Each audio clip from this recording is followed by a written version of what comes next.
ಕೆಲವೇ ಗಂಟೆಗಳು ಕಳೆದಿದ್ರೆ ಹೊತ್ತಿ ಉರಿದಿದ್ದ ಬಸ್ನಲ್ಲಿದ್ದ ಪ್ರಯಾಣಿಕರು ತಮ್ಮ ಮನೆಗಳನ್ನು ತೆರಳುತ್ತಾ ಇದ್ರು. ಆದರೆ ವಿಧಿಯಾಟದ ಮುಂದೆ ಶರಣಾದ ಹಲವರು ಸಜೀವ ದಹನವಾಗಿದ್ದಾರೆ. ಆದರೆ ಬಸ್ ದುರಂತದಲ್ಲಿ ಸಾವನ್ನಪ್ಪಿದವರದ್ದು ಒಬ್ಬೊಬ್ಬರದ್ದು ಒಂದೊಂದು ಕತೆ. ಮೃತರ ಕುಟುಂಬಸ್ಥರ ಗೋಳಾಟ ಹೇಳತೀರದಾಗಿದೆ. ಈ ಕುರಿತ ಕಂಪ್ಲೀಟ್ ಡೀಟೇಲ್ಸ್ ಇಲ್ಲಿದೆ, ನೀವೇ ನೋಡಿ. ನೂರಾರು ಕನಸನ್ನ ಕಸಿದ ಬಸ್ ದುರಂತ. ಕನಸು ಕಂಡವರು ಸಜೀವ ದಹನ, ಕುಟುಂಬಸ್ಥರು ಕಣ್ಣೀರು. ಒಬ್ಬೊಬ್ಬರದ್ದು ಒಂದೊಂದು ಕರುಣಾಜನಕ ಕಥೆ. ಬೆಳಕಿನ ಹಬ್ಬ ದೀಪಾವಳಿ ಆಚರಿಸಲು ಊರಿಗೆ ಬಂದಿದ್ರು. ಸಂಭ್ರಮದಿಂದ ಹಬ್ಬ ಆಚರಿಸಿ ಕಾಯಕದ ಕಾರ್ಯಕ್ಕೆ ಬಸ್ಸಿನಲ್ಲಿ ಮರಳುತ್ತಿದ್ರು. 6 ಗಂಟೆಯಲ್ಲಿ ಬೆಂಗಳೂರು ತಲುಪಬೇಕಾದಂತಹ ಪ್ರಯಾಣಿಕರು ಚಾಲಕನ ತಪ್ಪಿನಿಂದಾಗಿ ಸುಖ ನಿದ್ರೆಯಲ್ಲಿನ ಪ್ರಯಾಣಿಕರು ಮಸಣಕ್ಕೆ ಸೇರಿದ್ದಾರೆ.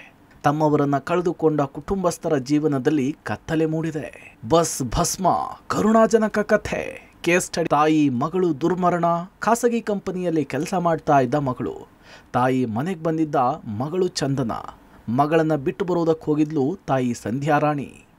ಬೆಂಗಳೂರಿನ ಖಾಸಗಿ ಕಂಪನಿಯಲ್ಲಿ ಕೆಲಸ ಮಾಡ್ತಿದ್ದ ಆಂಧ್ರ ಪ್ರದೇಶದ ಮೇದಕ್ ಜಿಲ್ಲೆಯ ಶಿವಾಪಲ್ಲಿಯ 23 ವರ್ಷದ ಚಂದನ ದೀಪಾವಳಿಗೆ 8 ದಿನಗಳ ಹಿಂದೆ ಮನೆಗೆ ಬಂದಿದ್ರು. ಬೆಂಗಳೂರಿಗೆ ಹೊರಟ ಮಗಳನ್ನು ಬಿಟ್ಟು ಬರುವುದಕ್ಕೆ ತಾಯಿ ಸಂಧ್ಯಾರಾಣಿ ಕೂಡ ಮುಂದಾಗಿದ್ರು.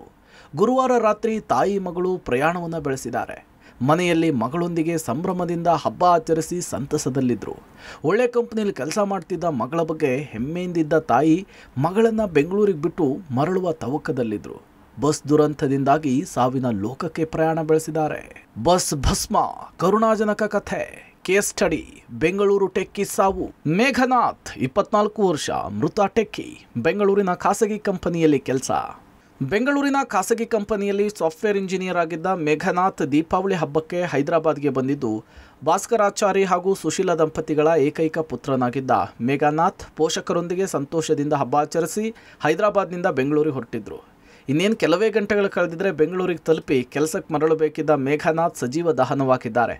ಮಗನನ್ನು ಕಳುಹಿಸಿ ಸಂತಸದಿಂದ ಮಲಗಿದ್ದ ಭಾಸ್ಕರಾಚಾರಿ ಹಾಗೂ ಸುಶೀಲಾ ದಂಪತಿಗಳಿಗೆ మగన సావు బరసిడిల్నంతే బడిదే. మొన్న పండగకి వచ్చిండు, వెళ్ళిపోతుండు.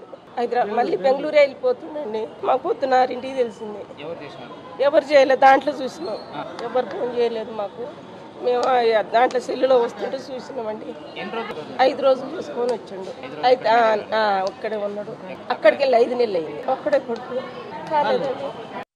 రాత్రి 11 ఆ ప్రాంతాల్లో ఇక్కడ బస్సు అవుటర్ రింగ్ రోడ్ నుంచి ఎక్కిన తర్వాత వాడు ఈ బస్సు ఎక్కిపోయిన తర్వాత తెల్లారుజామున 6ంటికి అట్లా మాకు ఇన్ఫర్మేషన్ స్క్రోలింగ్ టీవీలో చూసి మనోడి పేరు ఉన్నది దాంట్లో ఆల్రెడీ ఉన్నది. అని దాని గురించి మేము బాధపడుకుంటూ అందరూ చేస్తుంటే హైదరాబాద్ కూడా ఎంక్వైరీ చేద్దాం పోయినాం. వాడు తాళం వేసుకొని పోయిండు. ఇది బస్సు వాడు, అది ట్రావెల్స్, దాని పేరు ఏదో కాపీరా ఏదో అన్నట్టండి. మరి చెప్తాం మన వాళ్ళు ఉండరు. అది ಈಗ వాడు మనకి ఇన్ఫర్మేషన్ కూడా ఇవ్వలేదు, అందుకని ఇటు వచ్చేసాం. ಇನ್ನು ಬಸ್ ದುರಂತದಲ್ಲಿ ಮಡಿದವರ ಮತ್ತಷ್ಟು ಕರುಣಾಜನಕ ಕಥೆಗಳನ್ನ ನೋಡೋದಾದ್ರೆ, ಬಸ್ ಭಸ್ಮ, ಕರುಣಾಜನಕ ಕಥೆ. Case study. ತಾಯಿ ಮಗ ದಹನ. ಫಿಲೋಮಿನಾ ಬೇಬಿ 64 ವರ್ಷ, ಪುತ್ರ ಕಿಶೋರ್ ಕುಮಾರ್ 41 ವರ್ಷ ಸಾವನ್ನಪ್ಪಿದ್ದಾರೆ. ಬೆಂಗಳೂರಿನ ಕೆಆರ್ಪುರಂನಲ್ಲಿ 20 ವರ್ಷದಿಂದ ವಾಸವಾಗಿರ್ತಾರೆ. HULನಲ್ಲಿ ಕೆಲಸ ಮಾಡ್ತಿದ್ದ ಕಿಶೋರ್ ಕೆಲ ದಿನಗಳ ಹಿಂದಷ್ಟೇ ಕೆಲಸವನ್ನು ಬಿಟ್ಟಿದ್ರು ಅನ್ನೋದು ಗೊತ್ತಾಗ್ತಿದೆ. ಪುತ್ರಿ ಪದ್ಮಾ ಮನೆಗೆ ಹೋಗಿದ್ದ ತಾಯಿ ಮತ್ತು ಸಹೋದರ ಈಗ ಸುಟ್ಟು ಕರಕಲಾಗಿದ್ದಾರೆ. Case study. ಗೊಲ್ಲ ರಮೇಶ್ ಕುಟುಂಬ. ಪತ್ನಿ ಜೊತೆಗೆ 2 ಮಕ್ಕಳು ಕೂಡ ಸಾವನ್ನಪ್ಪಿದ್ದಾರೆ.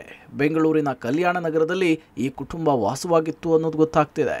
15 ವರ್ಷದಿಂದ ಬೆಂಗಳೂರಿನ ಖಾಸಗಿ ಕಂಪನಿಯಲ್ಲಿ ಕೆಲಸವನ್ನು ನಿರ್ವಹಿಸುತ್ತಿದ್ದು, ಈ ಬಸ್ ದುರಂತದಲ್ಲಿ ಇವರು ಕೂಡ ಉಸಿರು ಚೆಲ್ಲಿದ್ದಾರೆ. ಕರುಣಾಜನಕ ಕಥೆ. Case study. ಅನುಷಾ ರೆಡ್ಡಿ.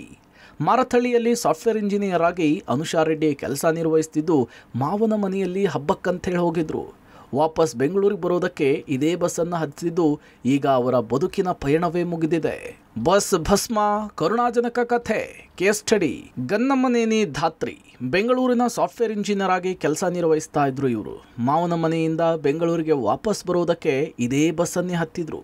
ಈ ಬಸ್ ತಡರಾತ್ರಿ ಸುಟ್ಟು ಕರಕಲಾಗಿದೆ. ಇದರಲ್ಲಿ ಇವರ ಪ್ರಾಣ ಪಕ್ಷಿ ಕೂಡ ಹಾರಿ ಹೋಗಿದೆ. ಹೈದರಾಬಾದ್ನಿಂದ ಬೆಂಗಳೂರಿಗೆ ಬರ್ತಿದ್ದ ಬಸ್ನಲ್ಲಿ ಬಹುತೇಕರು ಬೆಂಗಳೂರಿಗೆ ಬರ್ತಿದ್ದವರು. ಬೆಂಗಳೂರಿನಲ್ಲಿ ಕೆಲಸ ಮಾಡ್ತಿದ್ದವರೇ ಹೆಚ್ಚಿದ್ರು. ದೀಪಾವಳಿಗಾಗಿ ಊರಿಗೆ ಹೋಗಿ ವಾಪಸ್ ಆಗ್ತಿದ್ರು.